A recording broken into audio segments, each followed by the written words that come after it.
Ask ko po sa inyo, ano po ang magandang gawin para matigil po ang hazing, especially sa mga brotherhood groups at mga fraternities? So let's start from Brother Amado muna. This is a legitimate question from our viewer. Galing from Roel Aspera Bunke. Oo.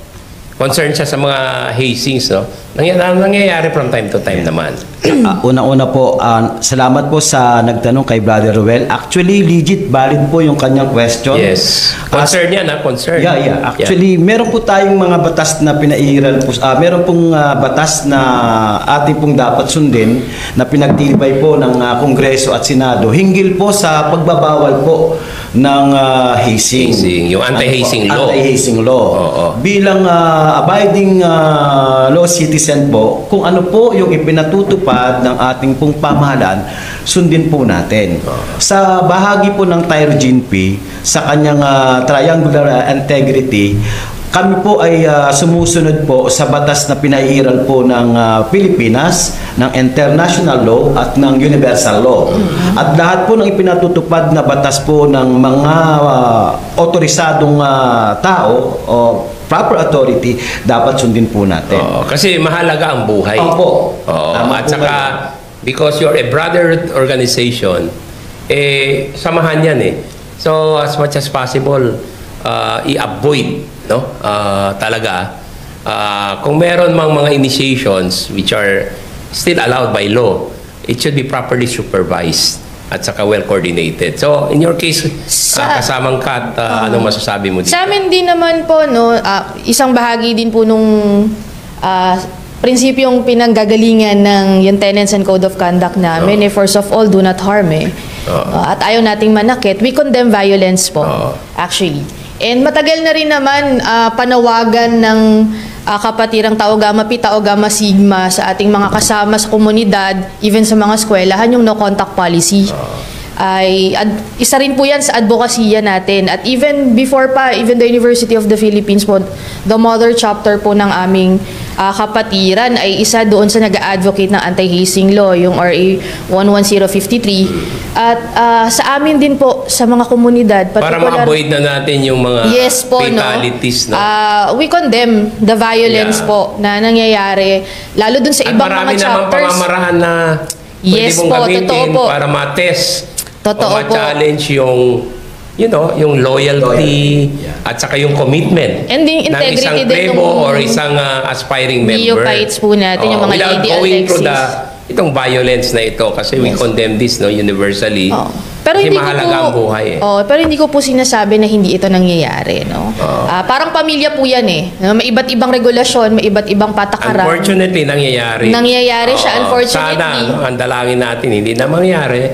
At yes, pero patuloy po makita tayo. Natin yung anong light talaga at real purpose of the brotherhood.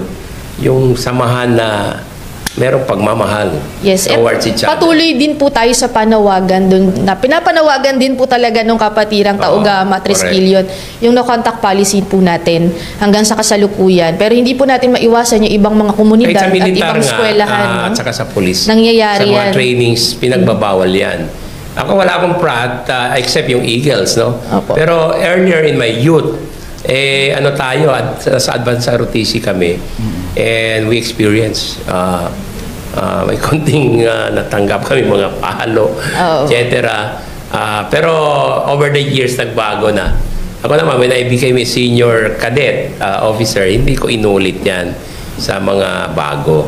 Because I wanted to part change of the tradition din po kasi. I was telling my brothers, mga senior namin, kasama namin and peers, na kung pwede natin bigyan ng maraming exercise sa initiation and recognition. Doon pwede sila magpakitang gilas talaga. So marami naman pong proseso ng initiation rights po talaga na tumutugma naman po sa batas, even po tayo sa Eagles. Although minsan may nakakalusot rin sa medical Yun ang problema. If you will play tricks, nag-submit ka ng medical certificate that you are physically fit. May mga ganyan po. Mentally fit. Tapos hindi pala totoo. Nangyayari minsan yan yung falsification. Nagkakaproblema po talaga. kahit exercise lang, mahirapan kang huminga. That's the problem. But of course, that's an isolated case. Normally kasi, lalo na sa militar at saka sa pulis, hinihimay talaga mabuti ng mga dokumento. Although meron din from time to time nakakalusot. And that's very dangerous. Kasi sinabi mo na fit ka, tapos pag undergo ka ng ganyang training, heavy, no? Tapos hindi pala kaya. Yun ang delikado. And you cannot blame the institution minsan, no? But of course, our responsible officers at saka mga sa fraternity, mga seniors, you have always been doing your job well and promoting yung samahan at saka yung anti-hazing policy ninyo. Internally, you're condemning this. Ayaw nyo ito eh. Kasi nakakasira ito sa organization. So, but of course, unfortunately, meron din talaga na hindi rin sumusunod at nangyayari nito. May mga nakakalusot po. Meron din kasi na hindi sumusunod, sumusuway. No? Hindi dahil hindi sila tinabihan at hindi sila inorderan ng kanilang mga seniors. Sinuway eh. Minsan gano'n ang nangyayari. Paglabag. May mga paglagbag sa internal rules ninyo mismo.